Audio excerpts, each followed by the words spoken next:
An avoidant is crazy in love with you because you did this. You are exhausted. You have poured your soul into a bottomless well, twisted yourself into agonizing knots, trying to prove you are safe, that you are worthy. And what did it get you? Nothing but a colder wall, a deeper, more profound silence. Let us talk about the avoidant. Society feeds you destructive lies. Pop psychology calls them broken, heartless, incapable of love. But the brutal truth beneath their ice-cold exterior is much darker. They are not incapable of love. They are absolutely, hopelessly terrified of it. For an avoidant, love is not a safe harbor. It is a trap, a cage, a slow suffocation of their identity. Think about your endless cycle. You get close. It feels perfect. A moment of unfiltered intimacy. You think the walls are coming down. And then, they vanish. The temperature drops to absolute zero. They leave you on read, telling you they just need space. Your heart shatters. You think they stopped caring? No. It is precisely because they started caring too much. Intimacy triggered their internal alarm system. The closer you got, the louder the sirens blared. And because you do not understand this biological panic, you have done everything wrong. Every grand gesture, every desperate emotional text to close the gap. To them, it does not feel like love. It feels like a direct threat to their emotional survival, so they build the fortress higher. And you are left wondering, why am I not enough? You are enough. But your anxious need to pull them closer is the exact poison killing the connection.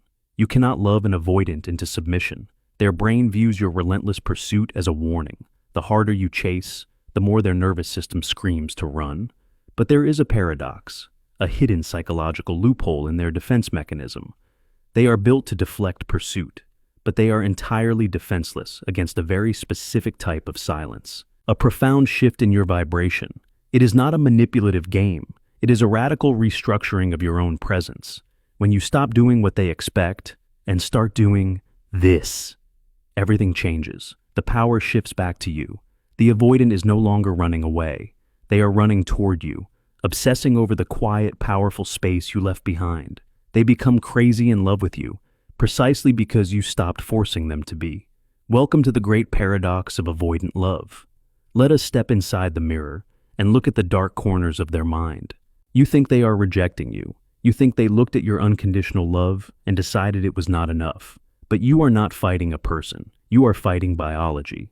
To understand why the avoidant pulls away the exact moment things feel intimate, you must look deep inside their brain.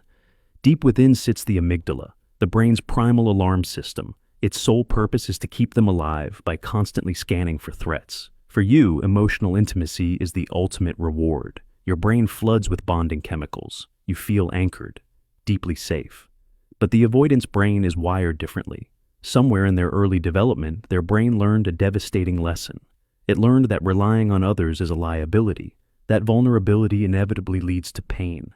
So, their amygdala rewired itself, placing closeness in the exact same neurological category as physical danger. When you lean in and softly ask, "Where is this going?" their brain does not register love. It registers engulfment. Engulfment is the paralyzing fear that your love will completely consume their identity. What actually happens in their body when you crave connection? It is a violent physiological reaction, fight or flight. Cortisol spikes drastically. Their chest tightens. To their traumatized nervous system, your pure request for consistency feels identical to a predator backing them into a corner. They are quite literally suffocating under your emotional expectations.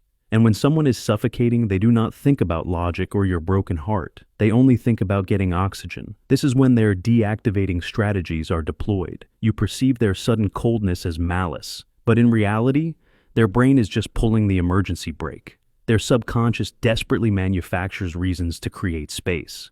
They hyperfixate on your tiny flaws. They pick an inexplicable fight. Or they simply retreat into the silence. And while you lie in bed wondering how they could be so cruel, their nervous system is letting out a massive biological sigh of relief. The distance is restored. They are safe again. You cannot breach this fortress with logic. You cannot breach it with tears or desperate paragraphs. And most importantly, you cannot breach it by loving them harder.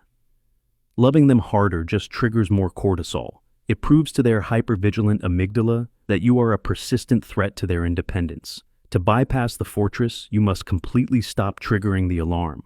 But right now, you are walking blindly into their fatal trap. The moment they pull away, your own nervous system goes into profound shock. You feel the shift immediately, the subtle drop in temperature, the slightly delayed text messages, the vague excuses, the agonizing feeling that the person who was just holding you so closely has suddenly become a ghost living right in front of you. And because you are deeply empathetic, or perhaps because you carry an anxious attachment style, your brain interprets this sudden distance as a catastrophic threat. Your inner child wakes up terrified. The sirens blare in your own mind. Your biology screams at you, they are leaving. You must fix this. You must close the gap immediately. This is the exact moment you step blindly into the fatal trap. This is the beginning of the most painful, exhausting psychological dynamic in human relationships, the anxious avoidant dance. You think you are fighting for the relationship. You think you are proving your loyalty. But let us look at what you are actually doing, and more importantly, how they are perceiving it. When the distance grows, you try to bridge it with communication. You send the long, carefully crafted paragraphs. You pour your heart out explaining how much they mean to you, hoping that if they just understand the depth of your love, they will finally surrender. You demand reassurance. You ask, "Are we okay?" or "Did I do something wrong?" You try to be perfect. You mold yourself into whatever you think they need, completely abandoning your own boundaries just to keep them comfortable. You overfunction. You do the emotional heavy lifting for both of you, hoping they will eventually recognize your immense value and reward you with consistency. But here is the brutally honest truth. To you, these actions are expressions of pure, unconditional love. They are proof that you will not abandon them. But to the avoidant, sitting inside their heavily guarded fortress, your actions are not love. They are weapons. Every long paragraph you send is perceived as a heavy, unmanageable expectation. Every plea for reassurance is felt as an emotional demand, draining their extremely limited battery. Every attempt you make to fix the distance just validates their deepest, darkest fear. It proves to their hypervigilant amygdala that you are exactly what they feared you were, an engulfing force, a cage masquerading as a warm embrace. Remember how their brain functions. They are constantly looking for the catch. They are scanning the horizon for the moment you will ask for more than they are capable of giving. When you chase them, you give them exactly what they are looking for. You hand them the perfect justification to build the wall higher. Their subconscious mind whispers, "Look at them. They are too needy. They require too much. If I give in now, they will consume me entirely. I must protect my energy. I must stay away." You become the architect of your own heartbreak, because the more you push for closeness, the more oxygen you suck out of their emotional atmosphere. Love to an avoidant requires vast amounts of empty space. It requires air. It requires the absolute certainty that the exit door is wide open and unlocked. But your anxious pursuit slams the door shut. You lock the deadbolt.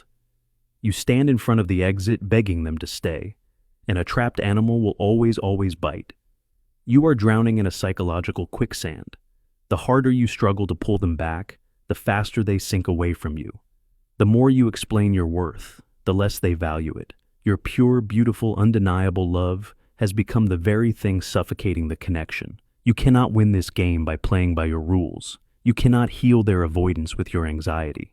If you want them, if you truly want to watch this person drop their armor and step out of the fortress, you have to completely break the pattern. You have to stop the dance. You have to do something that will send a massive, unprecedented shockwave straight through their nervous system. So, how do you break the cycle?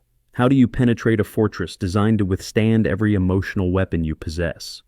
You do the one thing their traumatized brain is completely, utterly unprepared for. You stop.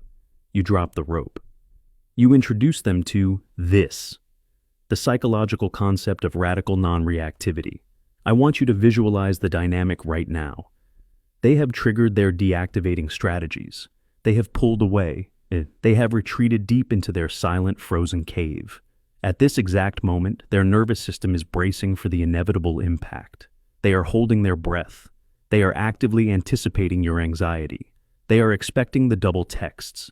They are waiting for the tearful voicemails. They are predicting the heavy emotional conversations about where things stand. They expect this because every single partner in their past has done exactly that. Because human nature dictates that when we feel someone slipping away, we grab them. Their brain is primed to receive your desperate energy. It actually needs your desperate energy to validate their decision to run.